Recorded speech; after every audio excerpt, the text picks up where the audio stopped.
Getting started with your Nearpod experience. Launch the Nearpod teacher app from the instructor's device and sign in using the username and password you created. You're listening to a 2012 instructional video from Nearpod. It was the same year that the three founders decided to start their own company. The team thought that to get the company off the ground, they would need startup capital, so they began the process of fundraising. We've talked a little bit about the fundraising process here on EdTech Stories, and it's pretty simple. It's expensive to start a tech company, so founders usually need outside investment. To get this money, you have to pitch or present your business plan. And this is what the Nearpod team started to do toward the beginning of 2012. But despite their efforts, the result of this fundraising round from a financial standpoint was ultimately not successful. At the beginning, most investors say no to us. Either because they didn't like EdTech, or because they thought that most of the way to go about raising money it's just doing a business in education. So most of the initial responses were no's. People were skeptical about our model. In fact, there's one famous quote from one of these skeptical investors that Felipe often shares. The investor said, "I love your product, but you will die in the death valley of EdTech startups that try to sell to teachers and school districts." Felipe isn't the first person to share a story like this. In the last episode of EdTech Stories, I interviewed GoMeta's CEO, Dmitry Shapiro. He's a 3-time venture-backed entrepreneur, and he's pitched to some of the biggest investors on Sand Hill Road in California. Here's what Dmitry had to say about the perceptions of EdTech startups among venture capitalists. In venture capital circles, EdTech is a question mark. Some VCs are focused on it, others think it's really tough, and of course it's actually quite sad that there's sort of this feeling of, you're helping children and teachers, but it's not a great business. The lack of investment was going to make it hard to launch Nearpod, but not entirely impossible.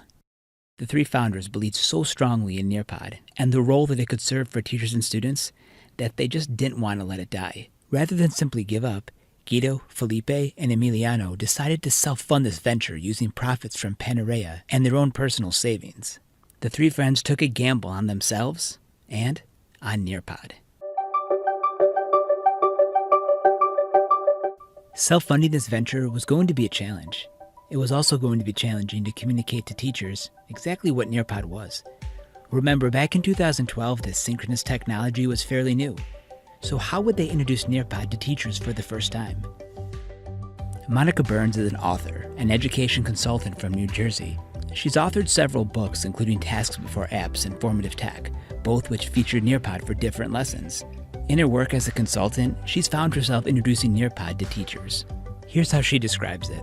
So Nearpod is an interactive presentation tool that allows you to embed real-time feedback into your presentation. And that's how I position it or describe it, is that it's a way for you to share resources and give a presentation that is interactive so that students can give real-time feedback.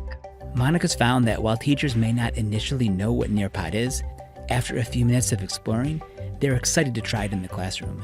So some folks are just wowed by the idea that I and then them can control the screen of their student, because when I'm leading a presentation, whether it's with pre-K students on Nearpod or adult learners on Nearpod, if I hit the advance button and they're in my Nearpod presentation, when I advance a slide or activity, it'll advance on their device. So for some teachers, there's that wow factor that this could really change their classroom management, while other teachers are really excited about the differentiated formative assessment opportunities where you can plug in a drawing piece where kids can draw something and that's their response, more open-ended responses where they might type a sentence or two, or even just pushing out a poll for them.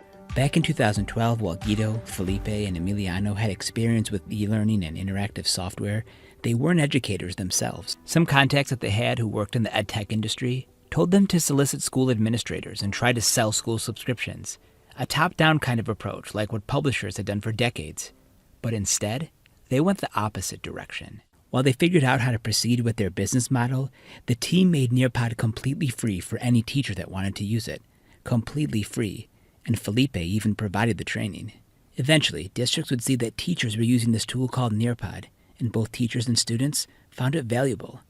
So they'd come to Nearpod asking about the possibility of a district-wide license, where they could give access to all teachers, and where administrators could access school-wide reports. And this became the inspiration for their business model, known as Freemium. In that 2015 interview with modernlearners.com, here's how Guido explained Nearpod's Freemium model. And we're very proud to have built a business model where most of the teacher-facing features are free.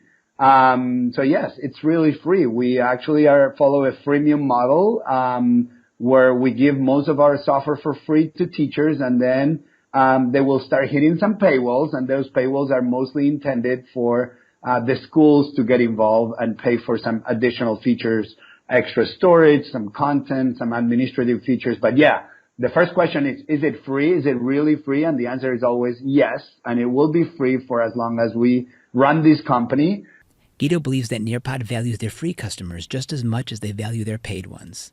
70% of the activity that happens in the platform every single day, and I'll share some numbers in a minute, comes from free users that we love and serve and offer stuff in the same way that we love our paid users. We don't run them in different servers, but yeah, we're very, very proud of the fact that a large percentage of our users use our free product. And there's even a lot of free content in the platform, really good, high quality content that it's also offered for free.